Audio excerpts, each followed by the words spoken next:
So welcome everybody on behalf of My Retired Life Foundation. We extend a very hearty welcome for the evening's talk.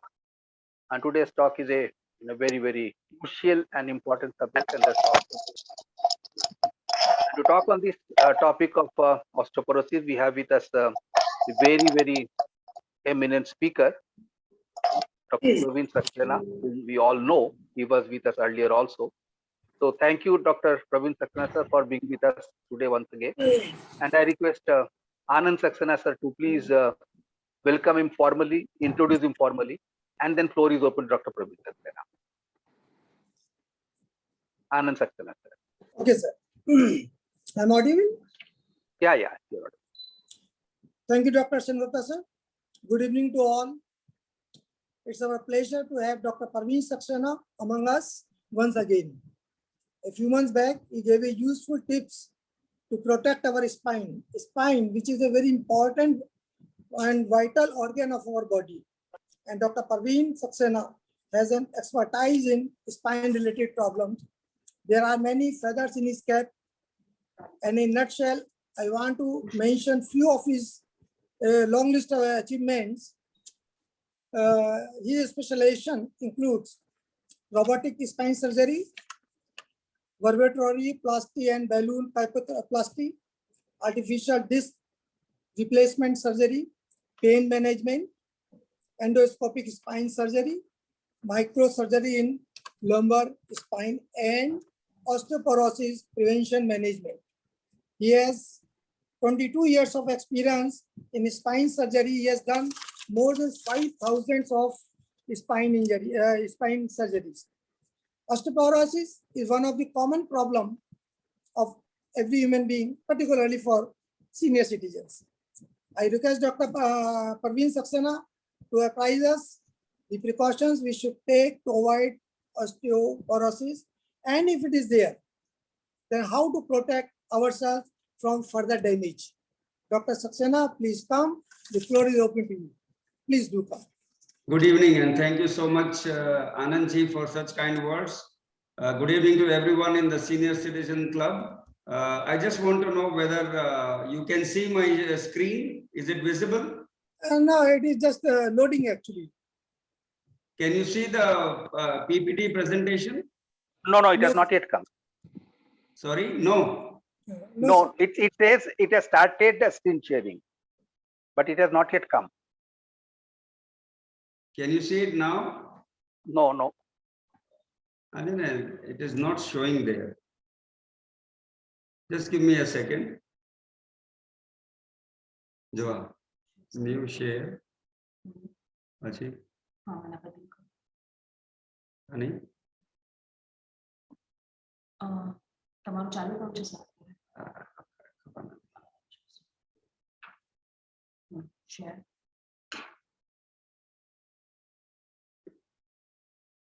Is it now visible? Yeah, अभी आ गया osteoporosis बोल के. Yes. Okay, एक second और दीजिए. I am trying to get this into the slide show.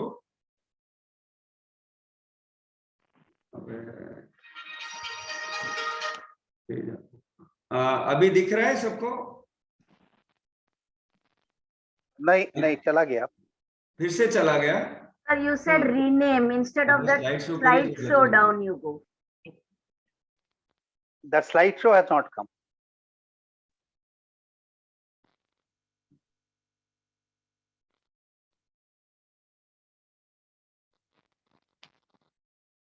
Is it visible now? Yes, now it's visible.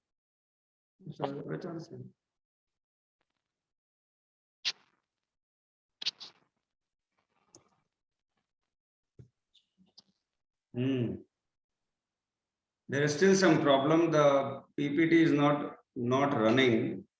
Just give me a second.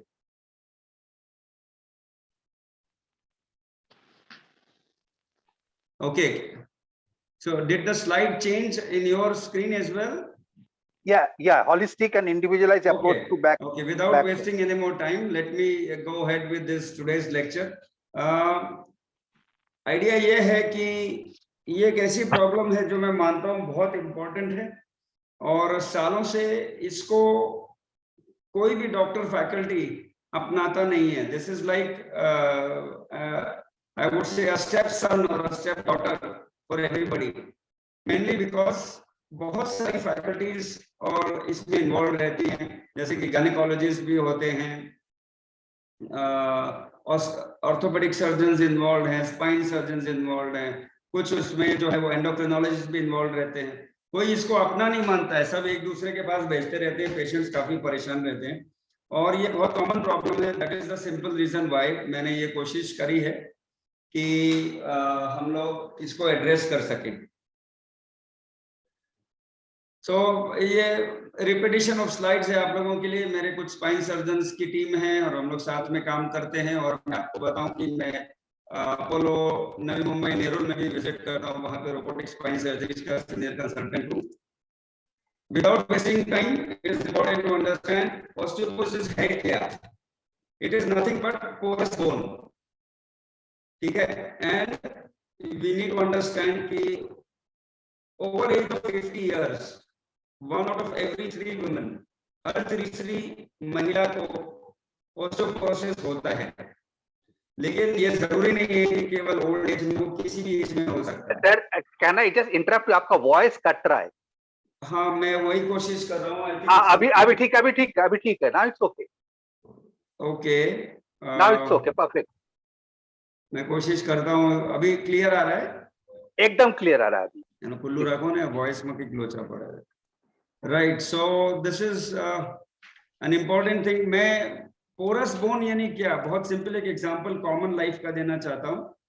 वो ये है कि अगर आप शुगर लेते हैं, शुगर का क्रिस्टल, और उसको आप मान लीजिए कि ये स्ट्रॉन्ग नॉर्मल बोन है, तो जो शुगर का क्यूब आता है, जिसको हम जैसे ही पानी में डालते हैं या टी में डालते हैं, कॉफी में डालते हैं, वो मेल्ट हो जाता है. वो ऑस्टियोपोरोटिक बोन एक शुगर क्यूब की तरह है. दोनों की प्रॉपर्टीज वही है, दोनों मीठा करेंगे, लेकिन एक बहुत कमजोर है शुगर क्यूब, वो बहुत जल्दी मेल्ट हो जाता है, जबकि शुगर क्रिस्टल स्ट्रॉन्ग होता है, उसको काफी चलाना पड़ता है, आपको स्टर करना पड़ता है. That is a simple difference between osteoporotic bone and a normal bone. इससे हम समझ सकते हैं कि दिखती बोन वैसी ही है, लेकिन अंदर से खोखली हो गई है. यानी आप समझो कि दीमक खा गया है. Termites have eaten from inside. ऊपर से स्ट्रक्चर वही दिखता है. That is how the two things are. एक ऑस्टियोपोरोटिक बोन और एक नॉर्मल बोन में पोरस हो जाती है, उसके अंदर छेद हो जाते हैं. ये छोटे सी एक वीडियो है जो मैं दिखाना चाह रहा हूं. इस वीडियो में ये बताते हैं कि नॉर्मल बोन मेटाबॉलिज्म क्या होता है. वीडियो का ऑडियो आ रहा है आप लोगों को? बहुत धीरे आ रहा है. तो इसमें हम दिखाते हैं 2 तरह के सेल्स होते हैं. नॉर्मली हर आदमी में 2 तरह के सेल्स होते हैं जो बोन को रीमॉडलिंग करते हैं. ये रेड सेल्स जो आप देख रहे हैं, ये धीरे धीरे बोन को रिमूव करते होते हैं. यानी एवरी डे थोड़ा अमाउंट ऑफ बोन रिमूव हो जाता है. पीछे से ब्लू रंग के सेल्स ओस्टियोब्लास्ट होते हैं जो न्यू बोन बनाते हैं. जितना ये रेड वाले निकालते हैं, उतना ये ब्लू वाले बना देते हैं. So this is what we call as bone remodelling. तो जो छेद बन रहे हैं आप जैसे देख सकते हैं, ये छेद बनकर रेड वाले बनाते जाते हैं और ब्लू वाले इसको बढ़ते जाते हैं. So this is what is known as normal bone metabolism. Normally जिनके बोन्स नॉर्मल है उसमें ये कम होता है.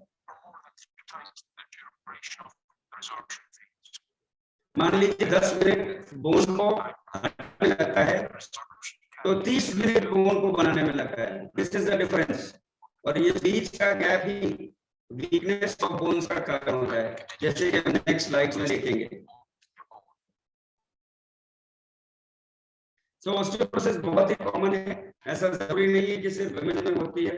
It is also seen in main more than 50 years of age.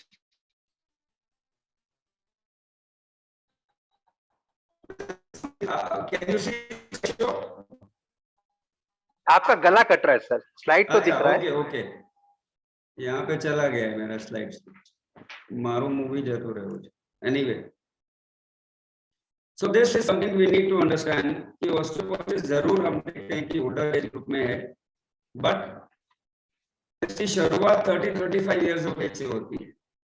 और बोन का अगर हमें अच्छा बोन बैंक बनाना है, स्ट्रॉन्ग बनानी है, तो इट इज इम्पोर्टेंट कि before 30 to 35 years of age हम उसको बहुत स्ट्रॉन्ग बना लें। आफ्टर 35 years of age आप कुछ भी करें, बोन का मास जो है बढ़ा नहीं सकते हैं।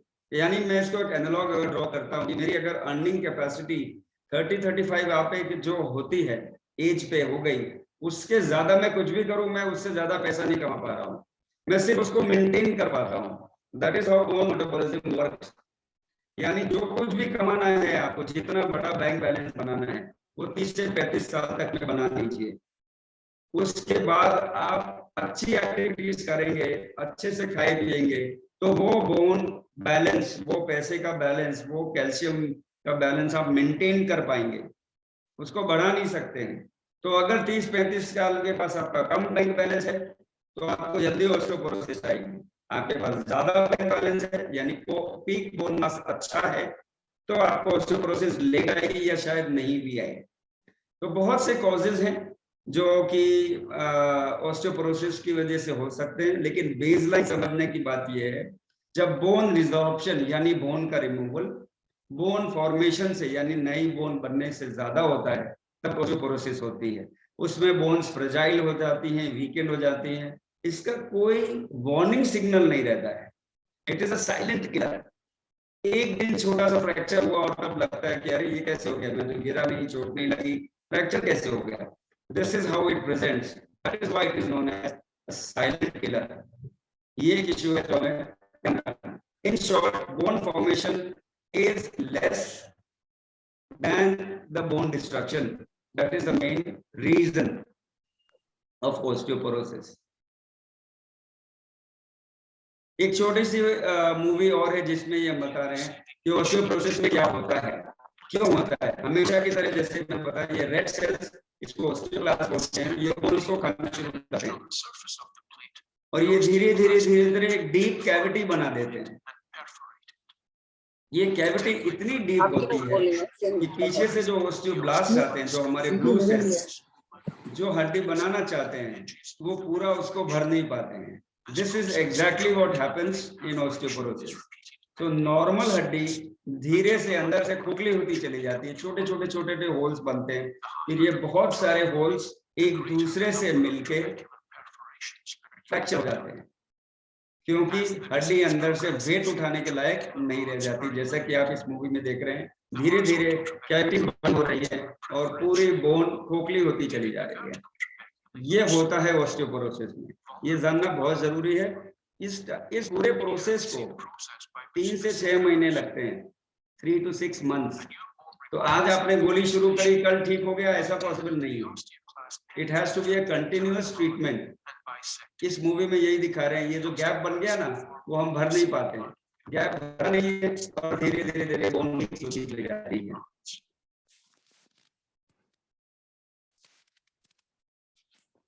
तो ऑस्टियोपोरोसिस का जो डैमेज है वो बहुत अर्ली शुरू होता है लाइफ में। पीक बोन मास बहुत जरूरी है हमको बनाना 30 से 35 साल के पहले, and it is important to make sure that you have very good amount of activities by that age. कैसे हम ये बनाते हैं पीक बोन मास, क्या क्या करना है, वो सब्सिक्वेंट स्लाइड्स में आपको बताऊंगा। Adequate calcium intake and exercises are the mantra for making strong bones. उसके अलावा और कोई मंत्र नहीं है। तो जैसे कि मैंने बताया, बहुत ही साइलेंट किलर है, चुपचाप आता है, थोड़े बहुत सिम्टम्स, कभी इधर दर्द, बैक पेन, कभी प्रॉब्लम उठने बैठने में तकलीफ, ये सब हो सकती है। हम लोग के जमाने में जब छोटे थे कहते थे कि भाई ये बूढ़े हो जाते हैं आदमी तो लोग झुक जाते हैं, हम्बल हो जाते हैं, पर ऐसा नहीं होता है। हम्बल नहीं होते हैं, वो झुक इसलिए जाते हैं कि छोटे छोटे स्पाइन में फ्रैक्चर होते हैं, वेट लॉस होता है, हाइट लॉस होता है, एंड धीरे धीरे आदमी उसका स्टूप पोस्चर हो जाता है। सीरियस फ्रैक्चर्स जो होते हैं वो रिस्ट और हिप्स में होते हैं। समटाइम्स आप लोगों को जनरलाइज्ड बैक पेन भी हो सकता है, which can give rise to symptom कि भाई हो सकता है ये ऑस्टियोपोरोसिस की वजह से हो। पर बाय एंड लार्ज ऑस्टियोपोरोसिस का कोई मेजर सिम्टम नहीं होता है, वो सडनली प्रेजेंट करता है एक फ्रैक्चर से, जैसे कि स्पाइन फ्रैक्चर। एक झटका लगा, कुछ आगे झुक के उठाने गए, सामान कुछ गिर गया था, उसकी वजह से सीवियर पेन आता है और आदमी बेड रिडन हो जाता है, रेस्ट करता है, सोचता है ठीक हो जाएगा, दवाइयां लेता है, पेन किलर्स लेता है, कैल्शियम मेडिकेशंस लेता है, धीरे धीरे ये फ्रैक्चर हील हो जाता है। लेकिन इस फ्रैक्चर के बाद दूसरा फ्रैक्चर होता है, फिर तीसरा फ्रैक्चर होता है और धीरे धीरे आदमी बेंट होने लगता है, जिसको हम स्टूपिंग कहते हैं। So this is what happens.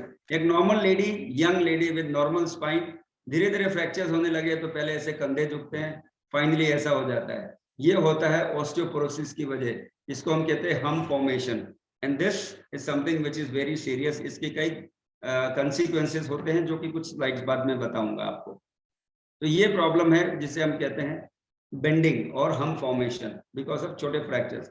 Serious and life threatening जो प्रॉब्लम होती है जिसमें आदमी की इंडिपेंडेंस, मोबिलिटी चली जाती है, वो है फ्रैक्चर्स ऑफ द ह्यूमरस और हिप फ्रैक्चर जिसे कहते हैं, सॉरी फीमर, और the hip fracture. Hip fractures life defining होते हैं, मोबिलिटी चली जाती है and require urgent surgeries.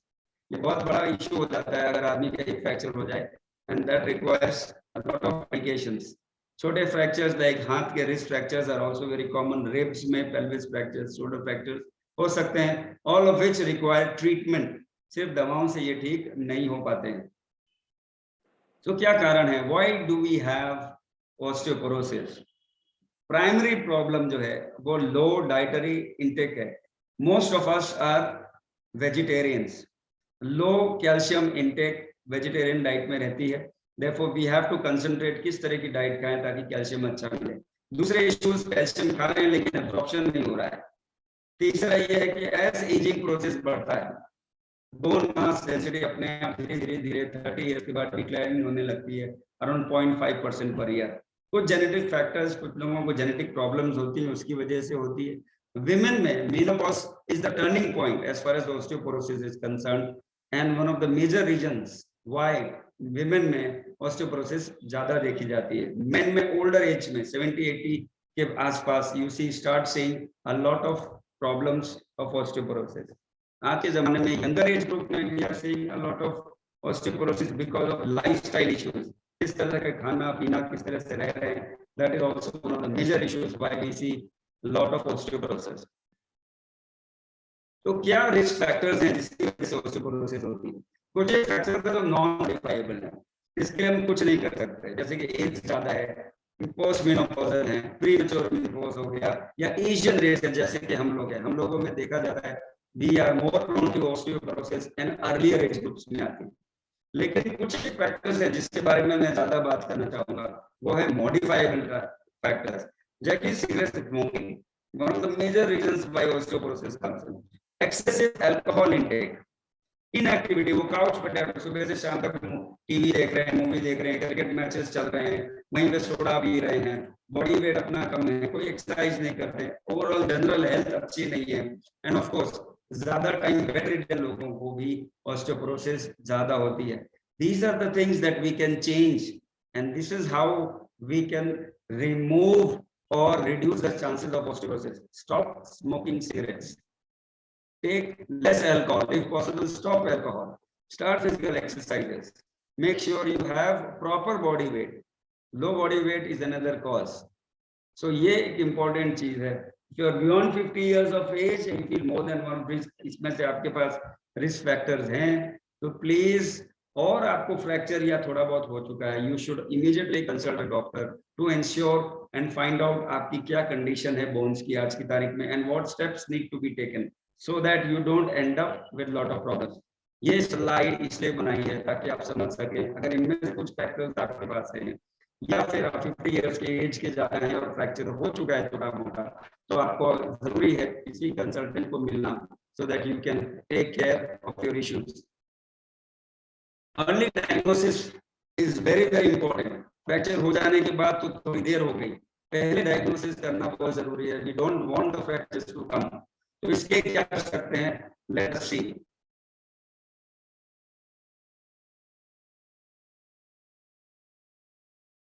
Good news is हमारे पास बहुत सारे easy, quick and painless testing procedures हैं जो कर सकते हैं। आउटडोर बेसिस पे एडमिशंस की जरूरत नहीं पड़ती है।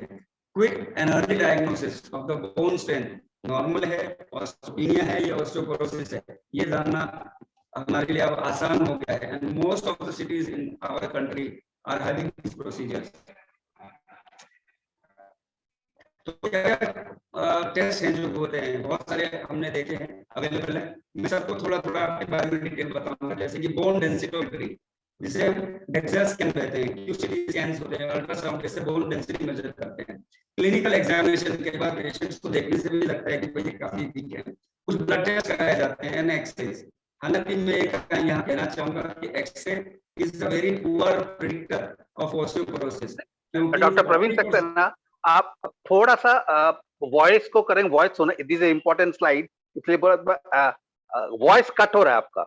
बस अभी ठीक है? अभी ठीक है, फर्स्ट क्लास है। आई थिंक थोड़ा सिग्नल का प्रॉब्लम हो रहा है। No anyway, problem. I am sorry for that, but x-ray में चाहूंगा कहने के लिए कि कोई अच्छा मोडालिटी नहीं है, बिकॉज 40% बोन लॉस के बाद ही हमको पता चलता है कि भाई हमको ऑस्टियोपोरोसिस है। सो इट इज बेटर कि हम और मेथड यूज करें, जिसके बारे में हम एक दो स्लाइड्स में आपको अभी बताता हूँ, ठीक है। So x-ray is not a good way of looking for osteoporosis. हाँ, इंसिडेंटली पता चल गया, दैट्स अ डिफरेंट स्टोरी। तो हमको क्या करना चाहिए? What are those methods? Ultrasound, ये चीप है, रेडिएशन नहीं होता है, और कैंप्स में नॉर्मली हम लोग यूज करते हैं, ऑस्टियोपोरोसिस के कैंप्स होल्ड करते हैं, फ्री कैंप्स होते हैं जिसमें हजारों की संख्या में लोग आते हैं। लेकिन इसका कुछ प्रॉब्लम है, इसकी एक्यूरेसी लो है, ठीक है, और वैल्यू केवल वहीं की होती है, जैसे यहाँ आपने बताया, आपने देखा होगा कई कैंप्स में कि हील को रख के मेजर कर लेते हैं, ये पूरी बॉडी का मेजर अपने को नहीं दे पाता है। So that is not a very good way. QCT बढ़िया है, फास्ट है, लेकिन कॉस्टली। इसके अलावा रेडिएशन एक्सपोजर बहुत ज्यादा है, इसलिए ये भी हम नॉर्मली यूज नहीं, रिकमेंड नहीं करते हैं।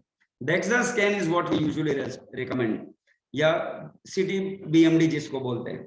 15 मिनट लगते हैं, चीप है, रेडिएशन भी कम है और बहुत ही प्रिसाइज है। And it is done for 3 places, spine के लिए करते हैं, हिप के लिए करते हैं, और इससे हमको ये कुछ स्कोर्स पता चलते हैं जिसके बारे में मैं नेक्स्ट स्लाइड में आपको बताऊंगा। So the best way to find out that you are having osteoporosis और not is to get the DEXA.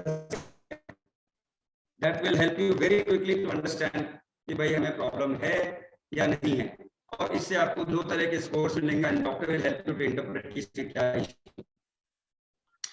So DEXA scan, जैसे कि ये फोटोग्राफ में, it is done very easily, very accurate, low exposures होते हैं, और हम 3 जगह इसको मेजर करते हैं। -1 और उससे ऊपर नॉर्मल बोन मास, अगर ये टी स्कोर है, अगर -1 से -25 के बीच में है, इसके मतलब लो बोन मास है, आप डेंजर जोन में है, जिसको ऑरेंज जोन बोलते हैं, ऑस्टियोपेनिया।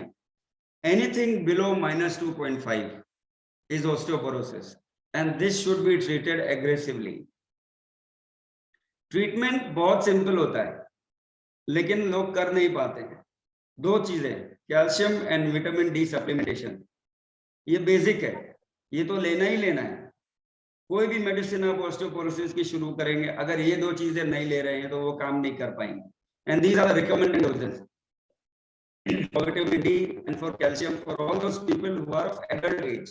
हम pediatrics and pregnant women की बात भी कर रहे हैं इसमें।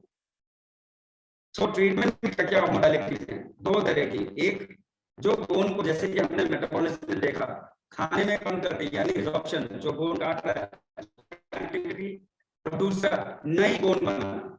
2 ही तरह से ट्रीट कर सकते हैं, क्योंकि ऑस्टियोपोरोसिस हमने देखा हमेशा तब होती है जब bone formation is less than bone removal. तो जो बोन रिमूव कर रहे हैं उसकी एक्टिविटी कम कर दीजिए, तो भी हमको ऑस्टियोपोरोसिस का ट्रीटमेंट होता है, या फिर बोन बनाने की एक्टिविटी बढ़ा दीजिए, that will also give us the treatment for osteoporosis. तो ये कुछ मेडिसिन है जिसके बारे में मैं डिस्कस करूंगा। याद रखिए, there is no cure for osteoporosis. Medications हैं जो मैनेज कर सकते हैं, हम उसको ट्रीट कर सकते हैं, ट्रीटमेंट इज कंटिन्यूअस। तो दवा लिया 2 साल, अच्छा हो गया, अभी नहीं लेंगे, ऐसा नहीं है। Regular monitoring is very very important. देखिए, कंटिन्यूइंग विद द मेडिकेशंस में कैल्शियम के बहुत तरह के आते हैं, प्रिपरेशंस आते हैं, स्टेरॉइड्स मिलते हैं। कैल्शियम लॉस कम करने के लिए हमारे पास 2 चीजें हैं, बाइफॉस्फोनेट्स एंड कैल्सिटोनिन।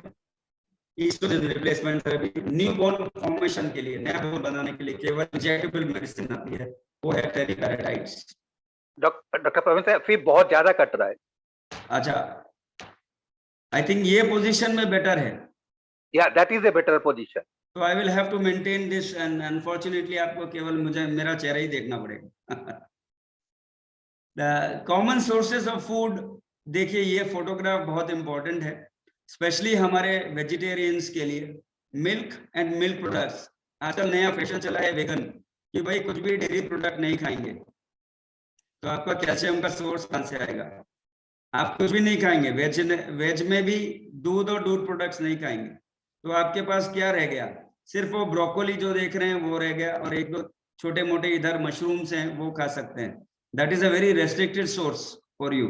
इसलिए मिल्क एंड मिल्क प्रोडक्ट्स जो हम लोग बहुत खाते हैं, दूध है, दही है, छाछ या बटर मिल्क जिसको बोलते हैं, घर पे बनाया हुआ चीज, कमर्शियली अवेलेबल वाला चीज नहीं, घर पे जिसे हम पनीर कहते हैं, homemade, those are the things which are very very good source.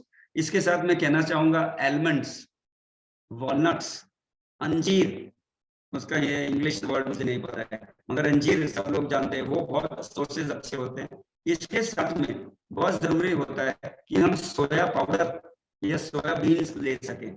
कई लोग नहीं खा पाते क्योंकि बहुत ही कड़वा रहता है, तो सोया पाउडर जो है आप नॉर्मल अपने आटे में मिला सकते हैं, जिससे रोटी बनती है।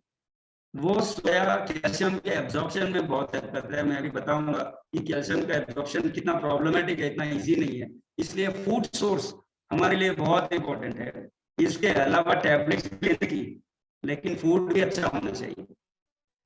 तो ये बेसिक रिक्वायरमेंट कितना है, ये इम्पोर्टेंट, ये स्लाइड ज्यादा इंपॉर्टेंट है। Dairy foods, leaf green vegetables, broccoli अभी अपने आप मिलता है, स्पिनच मिलता है, kale is an important thing, we don't really get it. Oranges are very good source. Beans and peas में आप देखेंगे बेक्ड बीन्स जो होते हैं वो ज्यादा, पीस यानी वो चना जिसको हम बोलते हैं, फिश जो लोग खाते हैं उनके लिए इंपॉर्टेंट है। Of course let's very common things available like sesame, almonds, brown sugar अभी मिलने लगी है, that is also a very good source of calcium. फिर से मैं रिपीट कर रहा हूँ सेम थिंग, कितना इंपॉर्टेंट है दूध और दूध का products. Please do not become vegan, do not become vegan, you will have almost very little supply of calcium to your body. तो प्लीज आप खाएं ये सब, ये बेटर है। जो लोग नॉन वेजिटेरियन है उनके लिए fishes, egg yolks, mushroom vegetarian भी खाते हैं, these are very good sources और इनको लेना चाहिए daily, times in a week. Vitamin D3 के लिए मैं चाहूंगा कि it is very important to expose your body to at least 2 hours of sunlight, specially अगर पॉसिबल है दोपहर में 1 से 3 के बीच में, 2 घंटा नहीं तो आधे घंटा बैठिए। दैट विल बॉडी की जो स्किन है वो नेचुरली विटामिन D बनाती है। इंपॉर्टेंट चीज क्या है, खाना क्या सबको समझ में आता है, क्या नहीं करना है। कैफीन ज्यादा नहीं होना चाहिए, तो कॉफी ड्रिंकर्स के लिए bad news. High salt diet, भाई सॉल्ट तो मैं कम खाता हूँ, लेकिन जितने भी तैयार प्रोडक्ट्स आते हैं, चिप्स है, पोटैटोज है, all the readymade food are having very high salt. Alcohol consumption आजकल बहुत बढ़ गया है। High alcohol diets are also reducing, increases the calcium loss, और इसकी वजह से ही आपको ऑस्टियोपोरोसिस जल्दी आता है। मेक श्योर कि you do not have these items in high doses and high quantities. अब बहुत इंपॉर्टेंट क्वेश्चन ये पूछते हैं कई पेशेंट्स मेरे को कि साहब कौन सी टैबलेट खाने की। There are so many calcium preparations available, बहुत बड़ा $multi-billion बिजनेस है। मैं सबको यही बोलता हूँ, do not eat any calcium with any kind of combination. Pure calcium please खाइए, प्योर कैल्शियम, उसके साथ D3 मिला दिया, जिंक मिला दिया, मैग्नीशियम मिला दिया, नहीं, हमको वो नहीं चाहिए। We want pure calcium and that is what we want to eat. फिर कई तरह के कैल्शियम सॉल्ट्स आते हैं, मैं 2 ही कंसिडर कर रहा हूँ यहाँ पे क्योंकि ये कॉमन होते हैं। कैल्शियम कार्बोनेट जो चीप होता है, इजिली अवेलेबल, हर तीसरे मेडिसिन में जो कैल्शियम है उसमें ये मिलता है, लेकिन इसके कुछ प्रॉब्लम्स है। प्रॉब्लम क्या है, इसकी अवेलेबिलिटी कम है, मतलब एक ग्राम खाएंगे तो आपको 10 मिलीग्राम बॉडी में जाएगा, एब्जॉर्प्शन कम होता है। मोर कैल्शियम इसीलिए आपको खाना पड़ता है इसके लिए, और जरूरी है कि स्टमक में एसिड हो, यानी ये टैबलेट अगर आपके खा रहे हैं तो आप भूखे पेट खाइए, सुबह पानी के साथ, दैट इज इम्पोर्टेंट। फूड इसके साथ खाएंगे तो acid secretions because of dilution जो है वो कम हो जाएगा, एब्जॉर्प्शन कम हो जाएगा और कीलेट्स बनाता है। कैल्शियम साइट्रेट बहुत अच्छा अवेलेबिलिटी है, लेस कैल्शियम इज रिक्वायर्ड, ज्यादा मिलेगा, लेकिन प्रॉब्लम ये है ये कॉस्टली आता है। और जो लोग पीपीआई का मेडिकेशन ले रहे हैं, यानी वो एसिडिटी का प्रॉब्लम है जो दवा ले रहे हैं, उसमें एब्जॉर्प्शन में प्रॉब्लम हो जाती है। ओल्डर एज ग्रुप में भी एब्जॉर्प्शन नहीं होता है, तो वी हैव टू चूज कि ये दोनों में से कौन सा मेडिसिन लेने का। कैल्शियम साइट्रेट है तो कभी भी खा सकते हैं, भूखे पेट खाने की जरूरत नहीं है। कई लोगों को भूखे पेट कैल्शियम खाने से डकार आती है, गैस बनती है, किसी को लगता है उल्टी हो जाएगी, तो उनके लिए साइट्रेट इज मच बेटर। ये दो सॉल्ट्स के बीच में हम इस बेसिस पे चूज कर सकते हैं, ये स्लाइड के बेसिस पे, इसलिए मैंने इसको रखा है। तो ये स्लाइड से मैं ये कहना चाह रहा हूँ कि जितना आप कैल्शियम खाते हो उसका 1% केवल बॉडी में एब्जॉर्ब होता है, बाकी सब निकल जाता है। वो 1% जो बॉडी में जाता है उसका भी 10% केवल बोन में जाता है। This is how selective the body is when it comes to calcium. इसलिए जरूरी है कि अच्छा कैल्शियम सॉल्ट खाइए, रेगुलरली खाइए, ताकि एब्जॉर्प्शन अच्छा बने और वो बोन्स तक पहुंचे। सिर्फ ब्लड में लेने से मतलब नहीं। विटामिन डी टैबलेट्स का कॉम्बिनेशन कैल्शियम के साथ बहुत आता है, I do not recommend it, please do not take, क्योंकि इतने सारे इश्यूज इसमें आते हैं जो मैंने जैसे बताया। अगर आपको कॉन्स्टिपेशन है, आप लैक्सेटिव्स ले रहे हैं तो प्रॉब्लम होगा, कॉफी पी रहे हैं तो प्रॉब्लम होगा, बहुत डार्क लीफी वेजिटेबल्स खा रहे हैं तो कैल्शियम कम जाएगा। तो do not eat D3 and calcium together, दोनों अलग अलग प्रिपरेशन में लीजिए और अलग अलग दिन में लीजिए। जिस दिन D3 ले रहे हैं सुबह भूखे पेट, उस दिन उसके साथ कैल्शियम मत लीजिए। आता है ट्रीटमेंट, तो ये तो मैंने बताया आपको जो नॉर्मली हर ऑस्टियोपोरोसिस पेशेंट को लेना है और हर एल्डरली पेशेंट को लेना है। आपको तकलीफ है या नहीं, कैल्शियम तो D3 लेना ही है। D3 हमेशा चेक करके लेते हैं, हर 6 महीने पे आप टेस्ट करवा सकते हैं। लो है तो 3 महीने का कोर्स कर सकते हैं और फिर 3 महीने बाद वापस चेक कर सकते हैं। तो ये दो चीजें have to be proper and daily intake इसका होना चाहिए। अब आता है ट्रीटमेंट ऑफ ऑस्टियोपोरोसिस। इसमें 2 मेजर ड्रग्स हैं,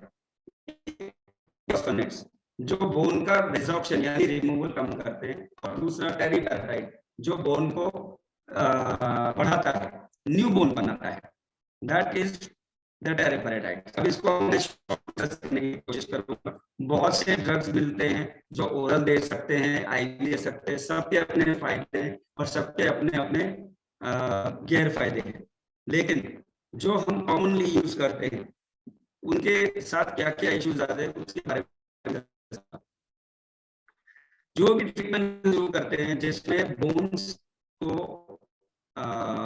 रिजॉर्प्शन कम करते हैं, उसमें होता क्या है, उसमें ये वीडियो प्ले करेगा वो बताएंगे कि जो लाल कलर के सेल्स जो हमारे रिजॉर्प्शन वाले, रिमूवल वाले हैं, उनको कम हो जाती है, और जो ब्लू वाले होते हैं वो अपनी नॉर्मल एक्टिविटी करते करते न्यू बोन बनते चले जाते हैं।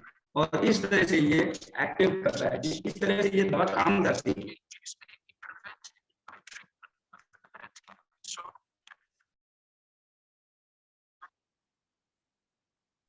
तो ये अपनी ऑस्टियोपोरोटिक बोन का एक स्ट्रक्चर हमने बताया।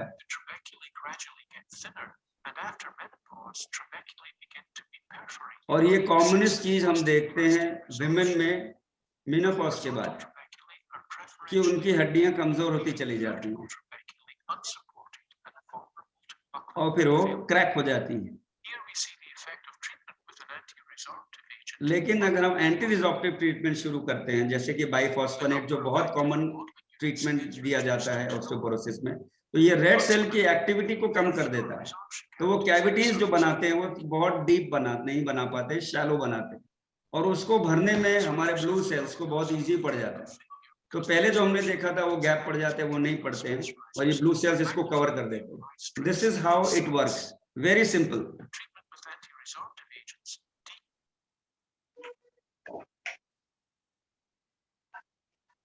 लेकिन कुछ एक इम्पोर्टेंट चीजें, प्रॉब्लम्स जो हमने देखी हैं बिस्फॉस्फोनेट्स में, वो ये आती हैं कि हमें भूखे पेट सुबह पानी के साथ लेना पड़ता है और उसके बाद 30 मिनट तक कुछ खा पी नहीं सकते, लेट नहीं सकते, और हमेशा 250 मिलीलीटर ऑफ वाटर के साथ लेना चाहिए और लेटना नहीं है।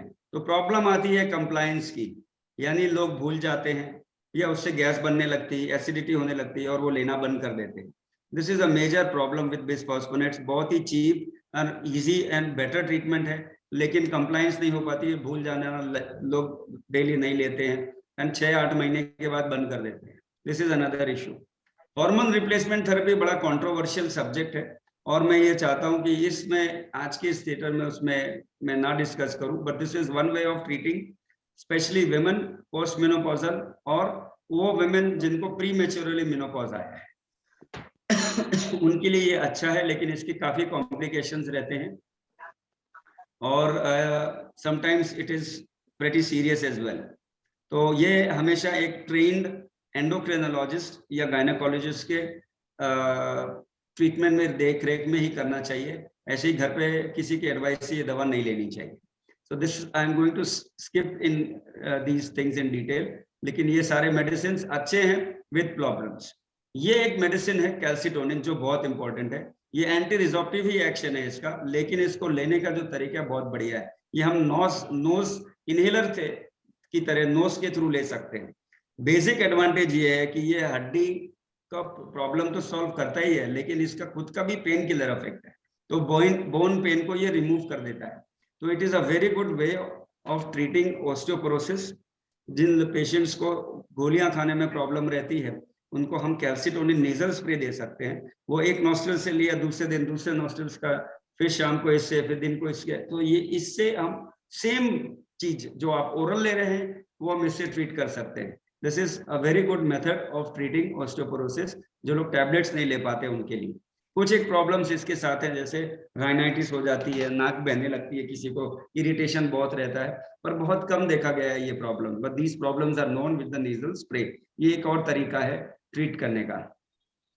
तो अभी तक हमने देखा हड्डी को जो सेल्स खा जाते हैं उनकी एक्टिविटी कम करने के मेडिसिन। अभी न्यू बोन फॉर्मेशन, नया बोन बनाना बहुत जरूरी है। बहुत सीवियर ऑस्टियोपोरोसिस, ओल्ड एज है, फ्रैक्चर्स हो चुके हैं, उन लोगों को बहुत जरूरी है कि हम नया बोन बना के दें। And that is only one thing, that is teriparatide. जो पैराथायरॉयड हार्मोन जो नॉर्मली बोन बनाता है उसका ये एक एनालॉग है जो हमने लेके यूज किया। इंजेक्टेबल फॉर्म में आता है, इंसुलिन पंप की तरह होता है, बहुत छोटा सा इंसुलिन इंजेक्शन की तरह, और तैयार पेन मोड में आता है। डेली खुद हम एडमिनिस्टर कर सकते हैं। ये एक इश्यू है कि रोज लेना पड़ता है। तो ये क्या करता है, ये इस मूवी में मैं दिखाने की कोशिश करूंगा। इसका एक्शन थोड़ा डिफरेंट है, यानी ये रेड सेल्स की एक्टिविटी नहीं कम करवाएगा, ये ब्लू सेल्स की एक्टिविटी बढ़ा देता है। तो वो अपना रेड वाले कुछ भी करे, हम इतना सेल्स बना लेते हैं, इतनी बोन बना लेते हैं कि हम ऑस्टियोपोरोसिस होने पर भी उसको कवर कर लेते हैं। This is the only medicine, और ये बहुत ही बढ़िया मेडिसिन है, पिछले 8-9 साल से आई है और इसके बहुत अच्छे रिजल्ट्स हैं। और इसकी वजह से पेशेंट्स जो बहुत सीवियर ऑस्टियोपोरोसिस वाले हैं उनको हमने काफी अच्छा रेस्पॉन्स देखा है। ब्यूटीफुल मेडिसिन, और मैं इसको बहुत ही फ्रीक्वेंटली ऑस्टियोपोरोसिस पेशेंट्स, एडल्टली लोगों में यूज करता हूँ।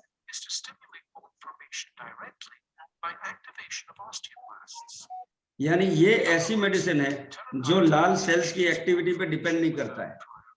वो कुछ भी करें या नहीं कर रहे हों, ये अपनी बोन बनाता रहता है। जहां भी इसको कमजोर बोन मिलती है ये रेड ब्लू सेल्स को एक्टिवेट करता है और वो एक्स्ट्रा बोन बना देता है। तो कितनी भी ये रेड वाले खाएं, उनके पास इनफ बोन है कि वो हड्डी टूटती नहीं। This is a beautiful medicine, और मैं ये थैंकफुल हूं कि जिन्होंने इसका रिसर्च किया, इसकी वजह से कई लोगों को हमने हेल्प कर पाए हैं।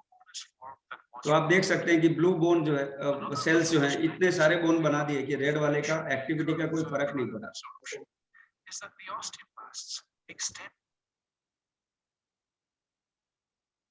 This is what increases bone density, the quality of bone increases, और पेन चला जाता है, थिकनेस बढ़ जाती है। Is a fantastic medication and I recommend it for everybody. Drawbacks लेकिन है कि इंजेक्टेबल फॉर्म में होता है, डेली लेना पड़ता है, और बहुत रेयरली हमने देखा है कि ये किसी लोगों में, स्पेशली रैट्स में ऐसा देखा गया कि बोन का कैंसर हुआ है। लेकिन पिछले 8 साल में ह्यूमन स्टडीज में, ह्यूमन पेशेंट्स में कभी हम लोगों ने एक भी केस रिपोर्ट नहीं हुआ है। So we are using it very frequently. हाँ, जिन लोगों को ये प्रॉब्लम्स है, हाइपरथायरॉयडिज्म यानी थायराइड की तकलीफ है, उनका ब्लड टेस्ट करना जरूरी है जानने के लिए कि भाई वो रिपोर्ट्स अगर नॉर्मल है तो ही ये स्टार्ट कर सकते हैं, अदरवाइज नॉर्मल लोगों में कोई इशू नहीं है। तो ये ब्लड टेस्ट जरूरी होता है बिफोर स्टार्टिंग टेरिपेराइटिस। रियल वर्ल्ड में इशू क्या है? बहुत सिंपल है, हम लोग को दवा कुछ टाइम लेते हैं फिर भूल जाते हैं। 45% पेशेंट का ड्रॉप आउट होता है पहले साल में। आज चालू किया खुशी खुशी, मजा आ रहा है, ठीक है, और एक साल में 45 लोग, 100 में से 45 लोग भूल जाएंगे, बंद कर देंगे फॉर वेरियस रीजंस। या तो भूल गए, या गैस होने लगी, एसिडिटी हो गई, किसी को कॉन्स्टिपेशन हो गया, कैल्शियम लेने से कॉन्स्टिपेशन भी होता है, तो बंद कर देते हैं। उसका कॉन्सिक्वेंस ये होता है कि फ्रैक्चर्स हो जाते हैं। ये बहुत बड़ा प्रॉब्लम है। कंप्लायंस, ठीक है, बेसिक प्रिवेंशन किससे करना है? I am coming back to the same thing. Please general nutrition बढ़ाइए, बच्चों को इनकरेज करिए, बाहर जाके खेले, दौड़ भाग करे, ताकि 30-35 साल के पहले बहुत ही स्ट्रॉन्ग बोन बना के रखे, बैंक बैलेंस बड़ा कर ले। पैसा सबको समझ में आता है, करोड़ों का बैंक बैलेंस बनाओ 35 साल के पहले, तो बाकी के 35 साल तक वो चल देगा। लाखों का बैलेंस होगा तो फुटपाथ पे आ जाएंगे। Same story, encourage good general nutrition, diet अच्छी होनी चाहिए, कैल्शियम रिच होनी चाहिए। बच्चों को दिन में खेलने से विटामिन डी स्किन बना के देगा, हमको जरूरत नहीं है, they will make it by myself. Regular weight bearing exercises आप और हम के लिए, चलना बहुत जरूरी है, walking is very important. Swimming से नहीं होगा, वॉकिंग से होगा। जो लोग रन कर सकते हैं उनके लिए रनिंग जरूरी है। तो वेट बेरिंग एक्सरसाइज बहुत जरूरी है। End of course alcohol and smoking सबसे ज्यादा इंपॉर्टेंट है। फॉल प्रिवेंशन, एक बार एज एक क्रॉस करने के बाद 70-75 प्लस में गिरने से फ्रैक्चर्स बहुत कॉमन होते हैं। छोटा छोटा फ्रैक्चर ही बड़ा हो जाता है। फॉल प्रिवेंशन के लिए जरूरी है कि आपके घर में, आपके बाथरूम में जो सरफेस है वो चिकना टाइल नहीं होना चाहिए। चिकना टाइल होगा तो गिरेंगे, वो रफ सरफेस बनाइए। साइड में रेलिंग्स लगाइए, स्पेशली बाथरूम में, टॉयलेट से उठने के लिए, ताकि वहां पानी पड़ा है, स्लिप हो गया तो गिर नहीं जाए, रेलिंग पकड़ के बच सकते हैं। बैलेंस प्रॉब्लम है तो वॉकर का इस्तेमाल करिए, स्टिक का इस्तेमाल करिए। शर्माना जरूरी नहीं है कि मैं स्टिक में जाऊंगा लोग क्या बोलेंगे, वॉकर से जाऊंगा, नहीं, यूज करिए, क्योंकि गिरने से जो प्रॉब्लम होता है वो बहुत बड़ा होता है। हम नहीं चाहते कि हमारे लोग गिरे। आनंद जी लास्ट ईयर, और वो कैसे गिर गए एंड कितना बड़ा फ्रैक्चर हुआ और सर्जरी कराने को लगी। उनको भी आज हम वही मेडिकेशन दे रहे हैं। और आज प्रिवेंशन ऑफ फॉल के लिए मैं उनको इनकरेज करता हूँ कि स्टिक लेके जाओ। स्टिक से चलते नहीं है मगर लेके जाते हैं, गिरने को हुआ तो यूज कर सकते हैं। तो फॉल प्रिवेंशन बहुत जरूरी है, बहुत ज्यादा जरूरी है। रात में लाइट जलनी चाहिए, बंद मत करिए, छोटी लाइट जलनी चाहिए ताकि आपको दिखे कहाँ जा रहे हैं। मूविंग सब्सटेंसेस जैसे डोरमैट्स, वो हटा दीजिए, अच्छा लगता है लेकिन हटा दीजिए, वो स्लिप मारेगा, हम गिर जाएंगे। ये ओल्ड एज ग्रुप जहां भी लोग रह रहे हैं, जहां सीनियर सिटीजन हैं, ये बहुत जरूरी है ध्यान रखना कि आप गिरना नहीं चाहिए। उसके लिए ये सब चेंजेस छोटे मोटे करने चाहिए। वेट बेरिंग एक्सरसाइज लोग कहते हैं क्या कि मैं नहीं चल पा रहा हूँ, कोई बात नहीं है, लेकिन बैठे बैठे भी आप इस तरह का वेट लिफ्टिंग कर सकते हैं। That is also a very good weight bearing exercise. So ये पिक्चर्स ये encourage करते हैं 110-year-old man finishing the race, walking around। जब तक चल सकते हैं चलिए, प्लीज, जब तक चल सकते हैं चलिए, बहुत बढ़िया एक्सरसाइज। स्मोक करते हैं तो बंद करिए, बंद नहीं कर सकते तो कम करिए। जितना भी एक्टिविटीज आप बढ़ाएंगे, स्मोकिंग कम करेंगे, आपको बॉडी को रिलीफ मिलेगा। 3 मंत्र में देता हूँ at the end of my talk for prevention of osteoporosis. Exercise, balance diet, exercise, balance diet. आज के जमाने का नया फैशन जो चलता है, ये बंद कर दो, वो बंद कर दो, कीटो डाइट, ये डाइट, ये हमारे लिए नहीं है। It is not for us. We want a balance diet. अपने प्रॉब्लम्स के साथ भी हम अपना डाइट बैलेंस कर सकते हैं। And there is no alternative to exercise. कितना भी चलो नहीं बाहर चल सकते, घर में चलिए, 10 मिनट सुबह चलिए, 10 मिनट शाम के चलिए, वॉकर के साथ चलिए मगर चलिए, वो चलने से बोन मेंटेन रहेगा। Second, please calcium and vitamin D खाइए। कैल्शियम एंड विटामिन डी बंद मत करिए। Regular intake of calcium and every 6 monthly checkup vitamin D3, वो बहुत जरूरी है। D3 कम हुआ, ले लीजिए, क्योंकि विटामिन D3 कम होने से कार्डियक अरेस्ट एंड डेथ्स भी हो चुकी है यंगर लोगों में। विटामिन डी डिफिशियंसी यंग लोगों में बहुत कॉमन है, स्पेशली आजकल IT वाले जो बाहर नहीं जाते हैं बिल्कुल। और रिस्क फैक्टर्स अवॉइड करना है, बहुत सिंपल रिस्क फैक्टर्स मैंने आपको बताया। ओल्ड एज में फॉल प्रिवेंट करनी है, यंग एज में, ओल्ड एज में अल्कोहल, कैफीन, स्मोकिंग सिंपल है, अवॉइड कर सकते हैं, कम कर सकते हैं, वो करिए। And that is the mantra for healthy. Thank you so much everyone for this presentation. अगर आप अलाउ करें तो मैं 4 स्लाइड और दिखाना चाहूंगा, if possible. Am I allowed sir? या please sir, go ahead sir. Okay, so ये मैं क्या दिखाना चाह रहा हूँ, ये something which is happened in my own home. मेरी अपनी ही मदर इन लॉ एक दिन घर में गिर गई और उनका स्पाइन का फ्रैक्चर हो गया कुछ इस तरह। तो लोग कहते हैं मत ले जाओ, मत करो, मैंने किसी को नहीं पूछा, शाम को ही उनको ले गया हॉस्पिटल, MRI कराया, फ्रैक्चर निकला। ये टेक्नोलॉजी यूज किया बिना किसी एनेस्थीसिया के, बिना किसी स्टिच के। जैसे एंजियोप्लास्टी होता है, एंजियोग्राफी होता है, वैसे हम ये काइफोप्लास्टी करते हैं। एक नीडल डालते हैं जो कि हॉलो होती है, हॉलो नीडल के थ्रू हम वो निगोशिएट करते हैं उस एरिया में जहां फ्रैक्चर होता है। फिर से दिखाता हूं आपको, ये टेक्नोलॉजी पिछले 15 साल से है, लेकिन लोग यूज नहीं करते हैं। It's a very good technology.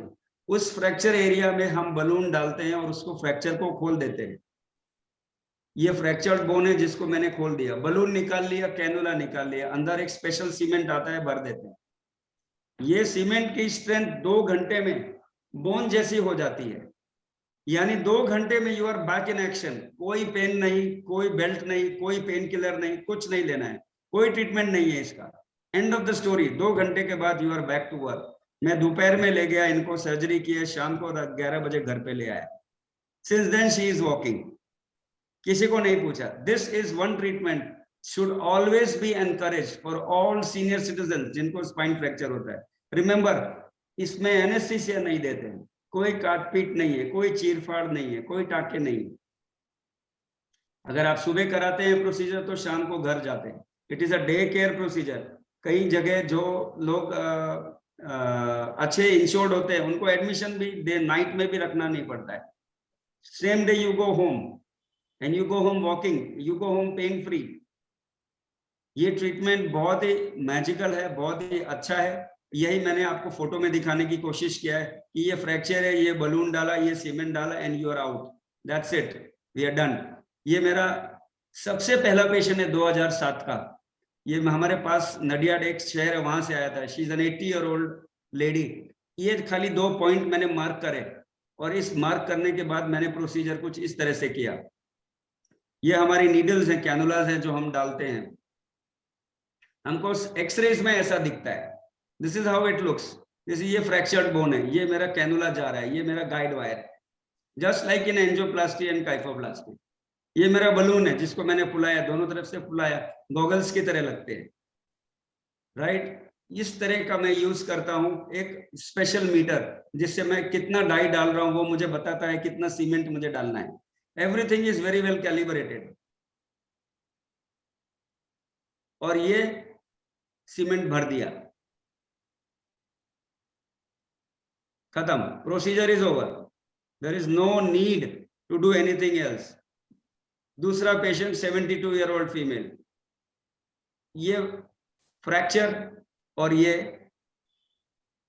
X ray, sorry for that, वो बंद हो गया। So this is how we can do the treatment. बहुत ही सिंपल ट्रीटमेंट है और इस ट्रीटमेंट में किसी तरह का रिस्क नहीं रहता है, very safe procedure and it should be offered to all senior citizens getting this kind of fractures. Thank you so much. Thank you very much sir. Doctor Praveen Saxena ji, आपका जो लास्ट स्लाइड था उस पर क्वेश्चन था, ये जो PMA में आपने बोला, this is only for spine fracture और bone fracture also? Okay, this is a very good question. Senior citizens में, कैंसर पेशेंट्स में हम दूसरे बोन्स में फ्रैक्चर्स में यूज करते हैं, जैसे कि पेल्विस, जैसे कि शोल्डर।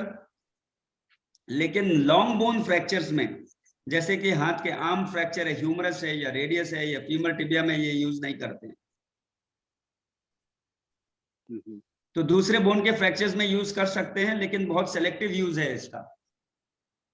और क्या कॉस्ट आता है इसका रफली? The cost of the procedure, yes, it is definitely a costly procedure. Around 80 to 90,000 rupees का हमारे यहाँ पैकेज है। इन अहमदाबाद? That's correct. ये मैं अपोलो नेहरू में करता हूँ, नवी मुंबई में, that is around 1,40,000।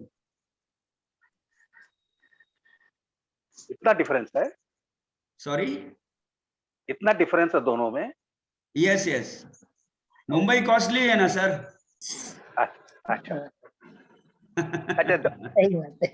one more question, Yes, sir. just a simple question.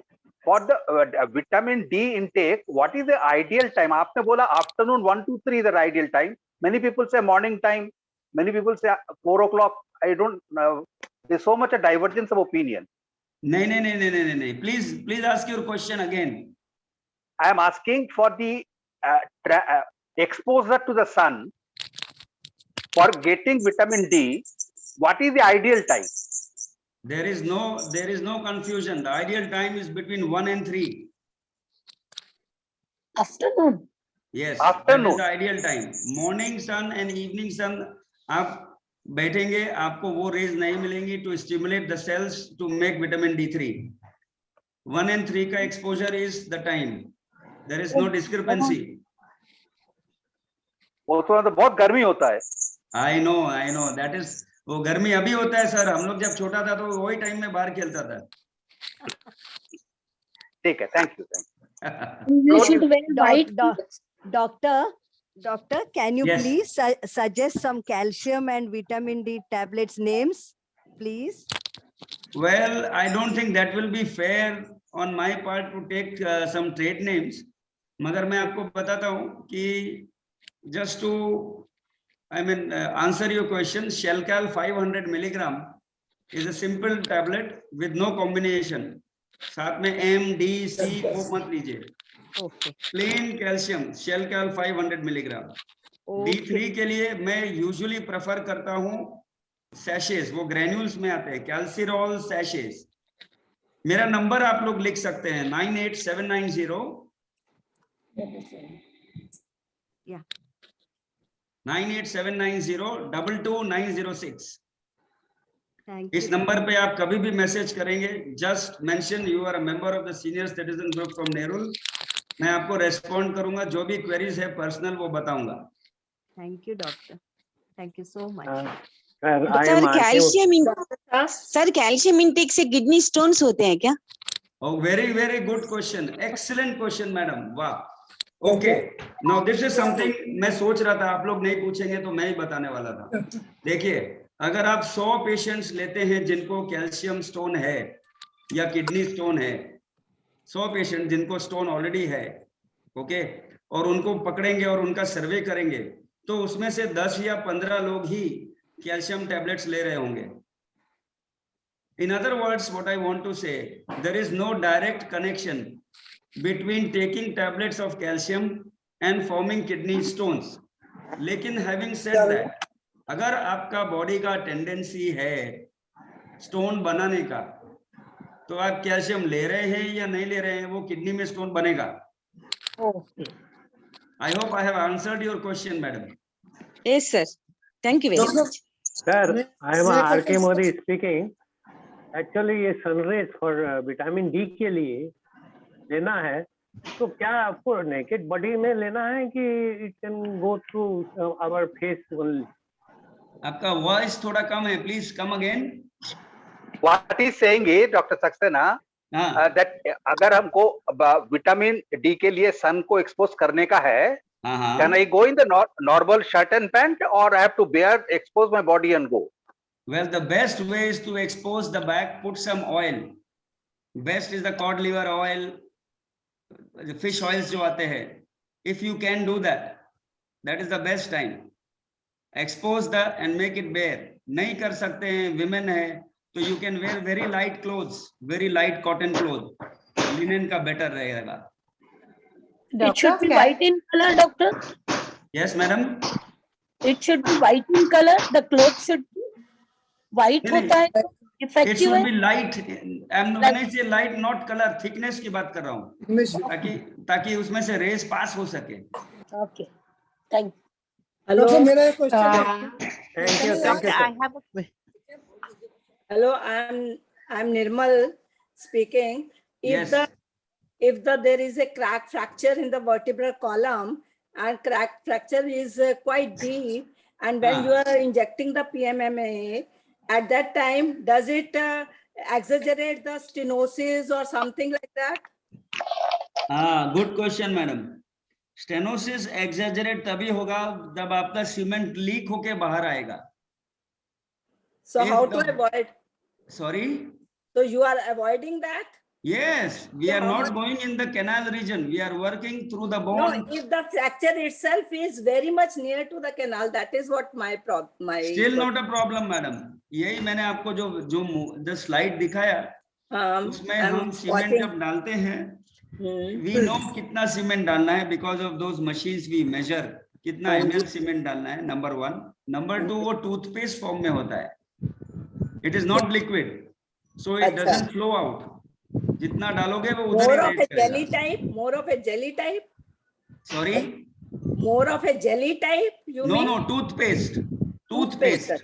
Okay, okay. Doctor, can I ask you one question, please? Yes. Yeah, doctor told me to take calciferol in the night. Is it okay? Not a good idea, madam. Okay, because some tell you have to take in the night.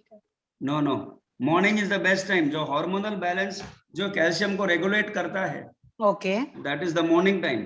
Okay, morning empty stomach. That's right. Very easy to have a morning in the empty stomach. Then go for your bath, your puja, your toilet. Okay. आधा घंटा हो गया. Then you can have anything you want to eat. Okay, okay, okay. Thank you, doctor. Thank Yes, you sir. very much. Yes, ma'am. Doctor, मेरा एक छोटा सा question है. Doctor, I have a question. Can I ask? Osteoporosis. one by one. एक minute कुसुम madam, एक minute. आनंद sir जी को पूछ लीजिए. Okay. हाँ बोलिए डॉक्टर सर. साहब मेरा एक छोटा सा क्वेश्चन है. ये विटामिन डी मेरा 30 से कम था, about 8 or 9 months back. I started taking the granules as you told me. So I got it tested in Apollo. Now it has come to 70. So whether is there any limit for toxicity of vitamin D? Yes. Very good question. Vitamin D3 is a fat soluble vitamin. ठीक है. That means क्या? कि वो fat में जाके बैठा रहता है. If your levels are normal and you still continue to take vitamin D3, it will cause toxicity in the body. इसीलिए 6 months you do your vitamin D3 and you take it only if it is low for the 3 months or maybe 1 month and stop. Vitamin D3 should never be taken without documented evidence of low vitamin D3 in the body. The limit they say it should be 100, not more than 100. Anything above 30 is fine. आपको century मारने का जरूरत नहीं. I'm happy with 35. I'm happy with 38. I'm happy with 40. उसके ऊपर ले जाने का मतलब I cross 30, I am good. फिर मैं स्टॉप कर दूंगा vitamin D3. I don't want it more. Thank you, doctor. Thank you, doctor. Doctor, I have to ask. Doctor, I want to ask. Yes. मुझे ना ये फिंगर हाथ का finger fold करने में प्रॉब्लम था, तो डॉक्टर को दिखाया. उन्होंने विटामिन डी अपराइज D3 का टैबलेट एवरी संडे लेने को बोला. करेक्ट. एंड एवरी संडे लेते हैं. उसके बिना भी सादा विटामिन डी लेने का है क्या? नहीं. ओनली विटामिन कैल्शियम लेना है. Every day calcium. Calcium I am taking. Calcium taking. Uprise D3. Uprise D3 is your calcium along with vitamin D3 which comes once in a week. वो tablet अलग colour का रहेगा आपका. हाँ, yeah, that is what तो doctor बाकी gave जो me. Normal tablet है वो कैल्शियम है. फिर एक्स्ट्रा कैल्शियम का जरूरत नहीं मैडम. नहीं, एक्स्ट्रा कैल्शियम नहीं. ये विटामिन D3 के अलावा डी सादा विटामिन डी लेने का है क्या? नहीं. एवरी डे नहीं लेने का. तो ओनली विटामिन D3 पर weekly once is enough. Uprise D3 is the complete package, madam. सब कुछ है उसमें. Just follow the instructions. It will take care of your issues. Yeah, extra नहीं लेने का. he told me to take for 2 months and उसके बाद भी ठीक नहीं होता, वापस आने को बोला है। Correct correct. उसके बाद अगर आपका ब्लड लेवल्स नॉर्मल आ गया, then you don't have to restart हाँ, और गो मुझे एक प्रॉब्लम है, ये फिंगर को ना वो सुबह में ब्रश करने को भी मुश्किल होता है, फिंगर Correct, फोल्ड correct. नहीं होता है। Correct. Now you can send me your details on my number through हाँ. WhatsApp. I will help you. Doctor, good evening. Carpal tunnel and tendonitis, does it have any connection with osteopenia? Sorry? Carpal tunnel syndrome हाँ. and tendonitis, if somebody has, does it have any connection with osteopenia? Carpal tunnel syndrome is the compression of nerve at the wrist because the ligaments become very tight. There is no bone involvement there. It has no connection. It can have connection with thyroid. Sometimes hypothyroidism can give rise to carpal tunnel syndrome, but there is no connection with osteoporosis and carpal tunnel syndrome. Thank you. Okay, so madam, please go ahead. Yes. Doctor, I've been advised Osteoforce 70 mg and Uprise both. So how long does one go on with that? For the last 6 months I've taken. Then it is time for you to get a blood test done, a DEXA scan done to evaluate whether this treatment is working for you or not. It is working so far so good. But then I was just thinking, first I used to take only Uprise, and now I'm taking these two, you know, Uprise and Osteoforce 70 mg. So whether the thing should continue or, I mean, I need a break, as they say, every 6 months you're supposed to take. Madam, we need to re-evaluate your need of medication for treatment of osteoporosis. Like I mentioned in my slide, that we need to re-evaluate using a DEXA scan and blood test, wherein we will measure the calcium levels and D3 levels. Okay. This will help us to understand whether we need to continue with the medication, change the medication, or stop the treatment for osteoporosis and continue only calcium and D3.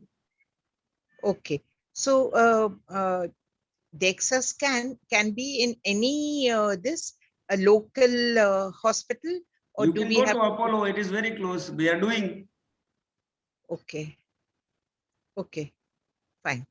I can help you out. You can get in touch with me on my WhatsApp number. I'll ask my colleague who is there every day. He will help you. Don't worry.